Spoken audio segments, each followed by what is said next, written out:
Hello students, good morning.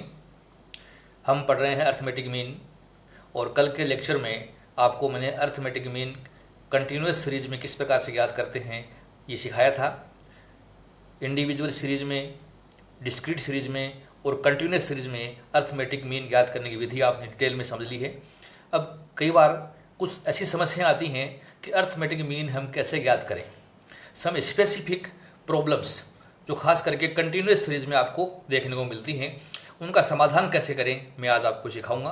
और उसके पश्चात एक क्वेश्चन के द्वारा हम मीन मोड मीडियन कैसे ज्ञात करें ये अपने को अच्छी तरीके से समझना है। तो कुछ विशेष समस्याएं जो समांतर माध्यम में एक अखंडित श्रेणी में आती हैं, उनमें पहली समस्या हमारे सामने आती है डिसेंडिंग एंड इंक्लूसिव सीरीज में। अर्थात ऐसी श्रेणी जो डिसेंडिंग ऑर्डर में है, अर्थात अवरोही क्रम में है, या वो समावेशी है, अर्थात जिसमें प्रत्येक वर्ग का उच्च बिंदु और अगले वर्ग का निम्न बिंदु असमान हो, तो आपको क्या काम करें। मैंने आपको मध्यिका में बताया था और बहुलक में बताया था कि अगर ऐसा है तो श्रेणी समान अंतराल वाली अपवर्जी श्रेणी में बदलते हैं, फिर हम मध्यिका और बहुलक की गणना करते हैं। लेकिन समांतर माध्यम में हम क्या काम करें वो समझिए। श्रेणी आरोही क्रम में हो या अवरोही क्रम में या किसी भी क्रम में न हो, समांतर माध्य ज्ञात करने की विधि में कोई अंतर नहीं पड़ता। अर्थात आपकी श्रेणी चाहे असेंडिंग ऑर्डर में हो, चाहे डिसेंडिंग ऑर्डर में हो, चाहे वह किसी भी ऑर्डर में क्यों ना हो, समांतर माध्य पर किसी प्रकार का कोई प्रभाव नहीं पड़ता। आपको उसकी मिड वैल्यू निकालनी है और संबंधित फ्रीक्वेंसी के आधार पर प्रत्यक्ष या लघु रीति जैसा भी आप उचित समझते हैं समांतर माध्य की गणना करनी है।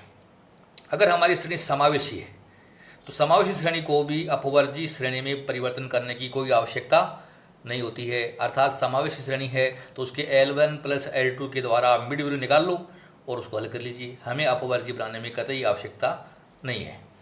प्रत्येक स्थिति में आपको मिड वैल्यू ज्ञात करनी है और हमें समांतर माध्य का हल निकालना होता है।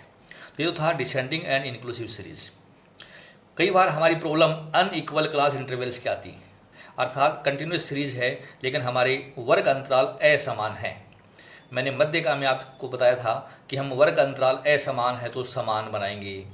बहुलक में भी मैंने आपसे कहा था कि जहाँ तक हो हम सभी वर्ग का अंतराल समान बनाएंगे, और सभी वर्गों का अंतराल समान नहीं बनता है तो कम से कम बहुलक वर्ग और उससे आगे पीछे का वर्ग समान अंतराल के बनाएंगे। लेकिन अगर आपका सवाल समांतर माध्य का है और अनइक्वल क्लास इंटरवल आ जाए तो आप क्या करें। तो आप समझिए, असमान वर्गांतर वाली श्रेणी को समान वर्गांतरों वाली श्रेणी में परिवर्तित करने की कोई आवश्यकता नहीं है।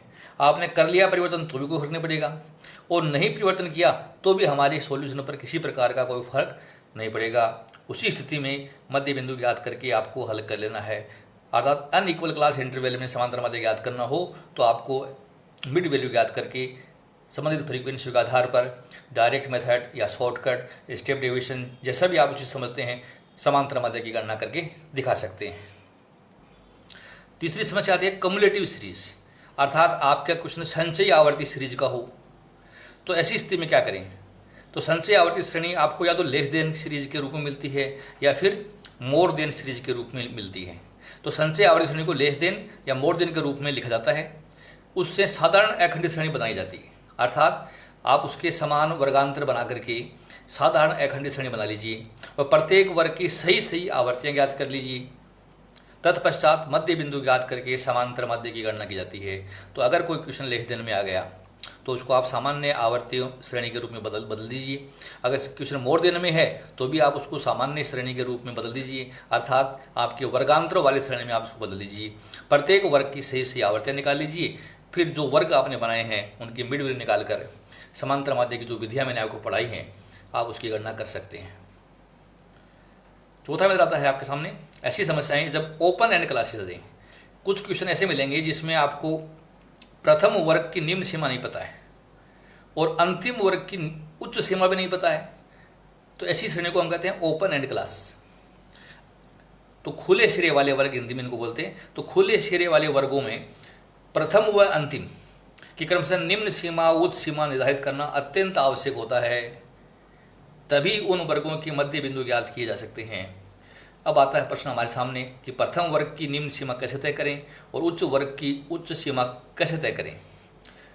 तो मैंने आपको बताया है प्रथम वर्ग की निम्न सीमा उससे अगले वर्ग के वर्गांतर के आधार पर तय की जाएगी। मान लो उससे अगला वर्ग 10 का है तो हम प्रथम वर्ग की निम्न सीमा 10 पीछे चले जाएंगी, तो अगले वर्ग के वर्गांतर के आधार पर तय करेंगे। वह अंतिम वर्ग की उच्च सीमा उससे पहले वाले वर्ग के वर्गांतर के आधार पर तय कर लेंगे।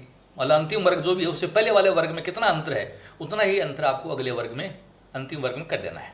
तो आपको ओपन एंड क्लासेज में प्रथम वर्ग की निम्न सीमा तय करनी होती है और अंतिम वर्ग की उच्च सीमा तय करनी होती है। उसके पश्चात आप मिड वैल्यू निकाल लीजिए और हमारी जो भी विधि आप उचित समझते हैं, प्रत्येक स्थिति या लघुवृत्ति, आप समांतर माध्य की गणना करके दिखा सकते हैं। अब हम इनसे संबंधित क्वेश्चंस को कैसे सॉल्व करें, मैं एक एग्जाम्पल लूँगा जिसमें आपको मध्य का भी पढ़ाऊँगा, बहुलक भी और समांतर माध्य, और परीक्षा के दृष्टिकोण से बहुत अच्छा एग्जाम्पल है। आपको ऐसे एग्जाम्पल्स का, ऐसे क्वेश्चन का खूब अभ्यास करना है। ऐसे क्वेश्चन आपको मीन, मोड, मीडियन के अलावा geometric mean, harmonic mean, skewness, dispersion, इनमें भी मिल सकते हैं। तो अच्छी तरीके से आपको इनकी तैयारी करनी है। एक क्वेश्चन में ले रहा हूँ आपके सामने, from the following data calculate arithmetic mean, mode and median.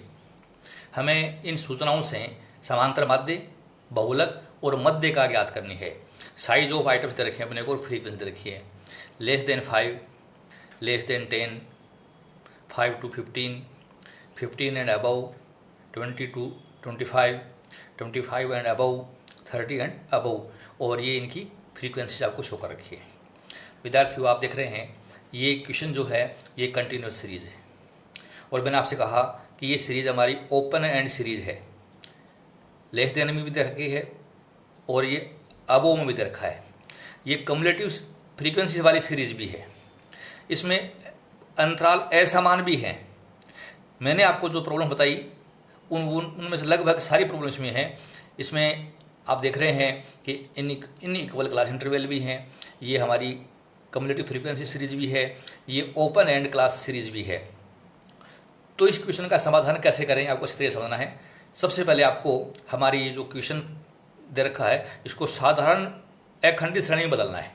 तो हमें इसके वर्ग तय करने हैं। आप देख रहे हैं कि 5, 10, 15, 20, 25, 30 सब इसमें आ रहा है। तो हमारे अंतराल 5-5 के बनेंगे, ये हम तय कर लिया। अब पहला वर्गांतर क्या होगा ये देखना है। तो मैंने आपसे कहा कि प्रथम वर्ग की निम्न सीमा तय करनी है जो उससे अगले वर्ग के अनुसार तय होगी। तो उससे अगले वर्ग में कितना अंतर है, 5 और 10 में 5 का अंतर है, तो इसके पीछे 5 से चले जाइए। तो पहला वर्ग हमारा 0 से 5 बनेगा, जब तय कर लिया। तो 0 से 5 बनेगा तो अगला फिर 5, 10 बनेगा। अब आ जाओ आखिरी वर्ग में, हमें आखिरी वर्ग की उच्च सीमा तय करनी है। तो आखिरी वर्ग लिखा 30 एंड अबव, तो 30 से आगे कितना जाएंगे। तो मैंने अभी नियम बताया आपको कि इसके पीछे वाले वर्ग का अंतर देख लीजिए कितना है। तो इससे पीछे वाला वर्ग 5 का अंतर का बनेगा, 25 से 30 का बन रहा है। तो ये आगे वाला वर्ग, लास्ट वर्ग हमारा 30 से 35 का बनेगा। तो ये कैसे बनाएं ये समझना है, और हमारी प्रत्येक वर्ग की सही फ्रीक्वेंसी निकालनी है। विद्यार्थी क्या करते हो आप लोग कि जैसे दे रखी है वैसे उतार लेते हैं, ऐसा नहीं है। हमें इन फ्रीक्वेंसी को प्रत्येक वर्ग के अनुसार छांटनी है कि कौन से वर्ग में कितनी फ्रीक्वेंसी आएंगी, आपको वही लिखनी है। अब कैसे हल करें ये आपको मैं समझाता हूँ। हमारा पहला वर्ग बनेगा, मैंने आपको बताया कि 0 से 5 बनेगा। तो ये 0 से 5, फिर बनेगा 5 से 10, 10 से 15, 15 से 20, 20 से 25, 25 से 30 और 30 से 35, क्योंकि आखिरी वर्ग 30 से 35 का बनेगा। अब हमें फ्रीक्वेंसी बहुत सोच समझ के छांटनी है। फ्रीक्वेंसी छांटने का तरीका समझिए आप। हमें कहता है लेस देन 5, फ्रीक्वेंसी 7 है। तो लेस देन 5 हमारा पहला वर्ग है, तो पहले वर्ग की फ्रीक्वेंसी विद्यार्थी को आएगी 7, जो मैंने आपके सामने लिख दी है। अब दूसरा वर्ग देखिए, लेस देन 10, 10 से कम 20 है। तो 10 से कम में पहला वर्ग भी है, दूसरा, दोनों है। ये दोनों वर्गों की फ्रीक्वेंसी का योग 20 होना चाहिए। तो आपने यहाँ 7 लिख दिया है, तो मैंने यहाँ 13 लिख दिया। 20 में 7 घटा दिया तो ये 13। तो सेकंड फ्रीक्वेंसी हमारी 13 हो गई। फिर हमें कहते हैं 5 से 15 की फ्रीक्वेंसी है 38।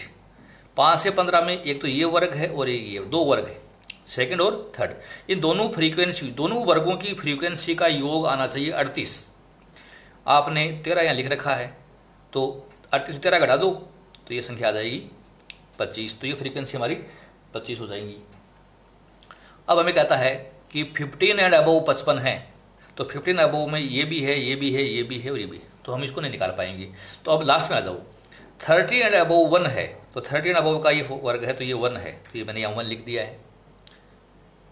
25 एंड अबोव में 5 हैं, तो 25 एंड अबोव में ये 2 वर्ग हैं, दोनों में 5 हैं, तो एक यहाँ है, तो यहाँ 4 आ जाएंगी, योग 5 कर दिया हमने।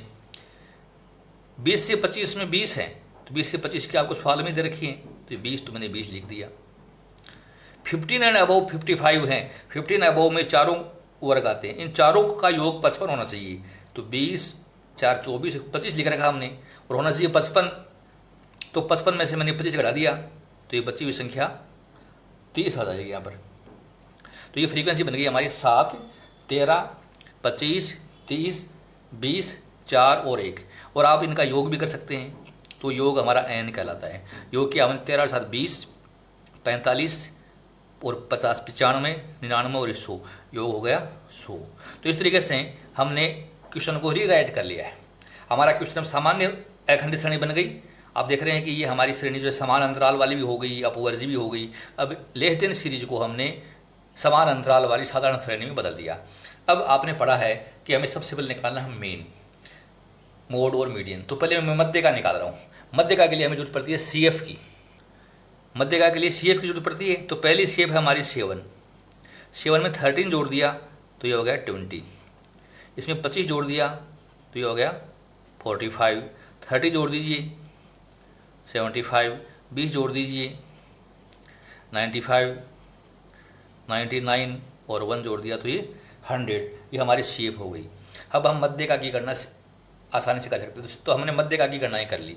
अब मैं गणनाएँ आपको बता रहा हूँ कि मीडियन की एक बाद में मेन की गणनाएँ कैसे करें।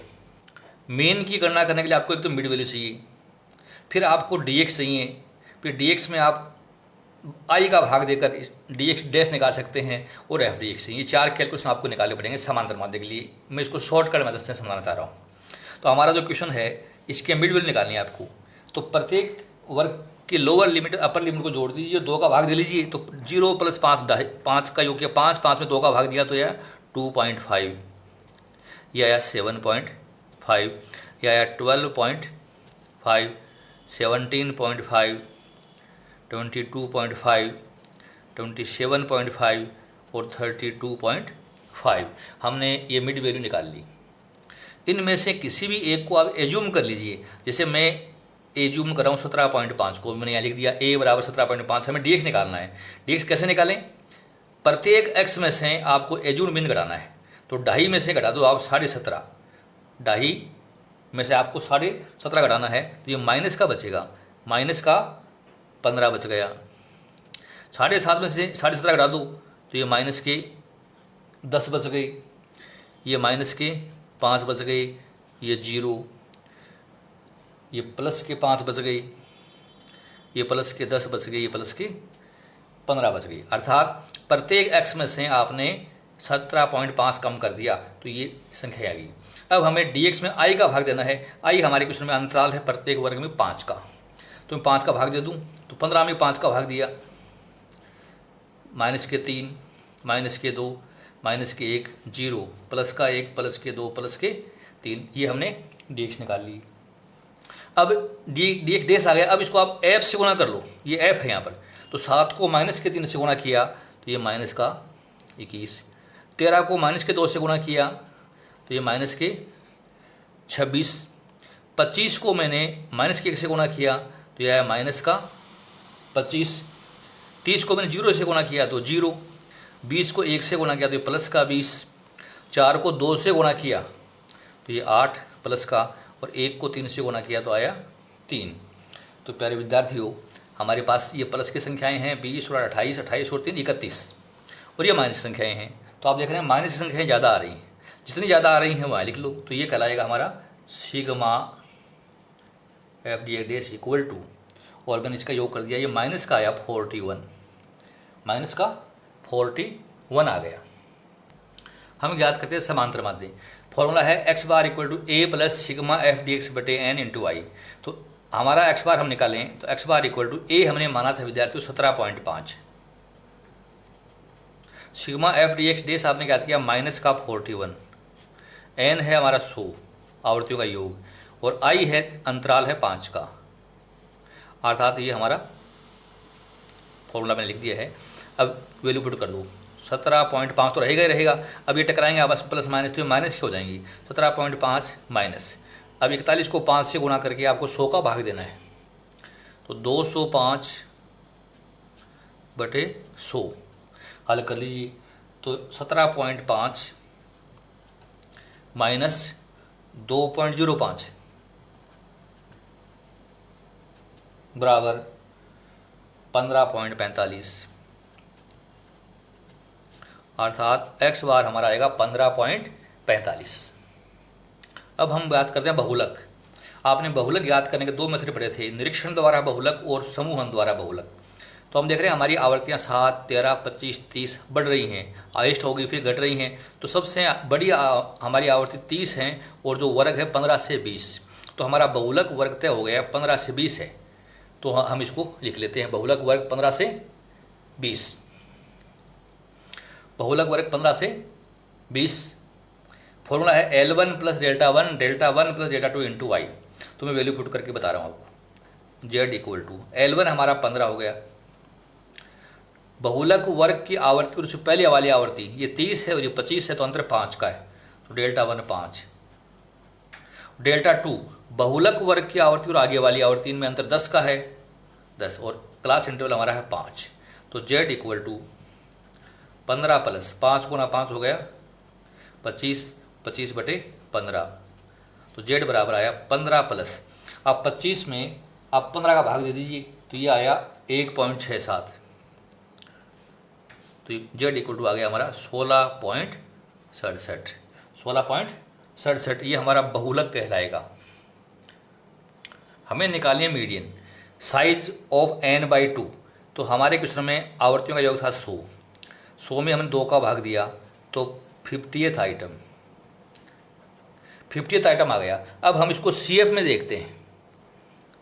हमारे CF में देखिए आप 50वां पद, 50वां पद 75 मिलेगा। ये 7 छोटा है, ये 20 छोटा है, 15 छोटा है, 45। तो इसके सामने वाला वर्ग तो ये 15 से 20 है, तो मीडियन ग्रुप भी हमारा 15 से 20 का बन जाएगा। So median group is 15 to 20। मध्य का ग्रुप हो गया हमारा 15 से 20। फॉर्मूला है L1 प्लस आई बटा एफ माइनस सी। तो मैं सूत्र लगा रहा हूँ, L1 हो गया 15, आई हमारे मध्य का वर्ग की आई देखिए, मध्य का वर्ग की आई है हमारी 30, मध्य का वर्ग 15 से 20, तो फ्रीक्वेंसी होगी 30, और जो पहले वर्ग की CF है 45। तो ये अब सूत्र में लगाएंगे। आई तो हमारी क्लास इंटरवल तो है 15 से 20 का 5, एफ है हमारा 30, स्मॉल m हमने ज्ञात किया है वो है 50, माइनस सी हमने ज्ञात किया है वो है 45। आप इसको सोल्व कर लीजिए। तो 15 प्लस 5 बटे 30 इंटू 5, तो m बराबर 15 प्लस 5 गुणा 5 हो गया 25, 25 बटा 30। तो 15 प्लस, अब 25 में आपने भाग दे दिया 30 का, तो यह आया 0.83, 0.83। So students median equal to आया 15.83। तो ये हमारी मीडियन कहलाएगी 15.83। तो इस तरीके से आप अखंडित श्रेणी में मीन, मोड और मीडियन की गणना करके दिखा सकते हैं। तो ये एक ऐसा क्वेश्चन मैंने लिया जो एग्ज़ाम के दृष्टिकोण से बहुत इंपॉर्टेंट क्वेश्चन था। आपने ध्यान से सुना इसको। आज का जो क्वेश्चन था उसमें मैंने आपको मीडियन से संबंधित कुछ प्रॉब्लम बताई, समांतर माध्य से संबंधित कुछ प्रॉब्लम समझाई, डिसेंडिंग एंड इंक्लूसिव सीरीज के बारे में, अनइक्वल क्लास इंटरवल्स के बारे में, कम्युलेटिव सीरीज के बारे में और ओपन एंड क्लासेज के बारे में। और उसके बाद आपने एक क्वेश्चन सोल्व किया जिसमें आपने मध्य का, बहुलक और समांतर मध्य की गणना की। आपको ये क्वेश्चन और ये मेथड समझ में आया तो इसको आप लाइक कीजिए, आप मेरे चैनल को सब्सक्राइब कीजिए और मेरे जो लेक्चर्स आप सुन रहे हैं ये अपने साथियों में शेयर कीजिए। आपने बहुत ध्यान से सुना, इसके लिए थैंक यू सो मच। अगले लेक्चर में मैं आपको समांतर माध्य से संबंधित कुछ विशेष समस्याएं और भी हैं जो भारित समांतर माध्य या सामूहिक समांतर माध्य, इनकी गणनाएं कैसे करेंगे मैं आपको पढ़ाऊँगा। आप मेरा चैनल निरंतर वॉच करते रहें, मेरे लेक्चर्स देखते रहें और आप इसको अधिक से अधिक मात्रा में शेयर कीजिए। आपने वीडियो ध्यान से देखा सुना, थैंक यू सो मच।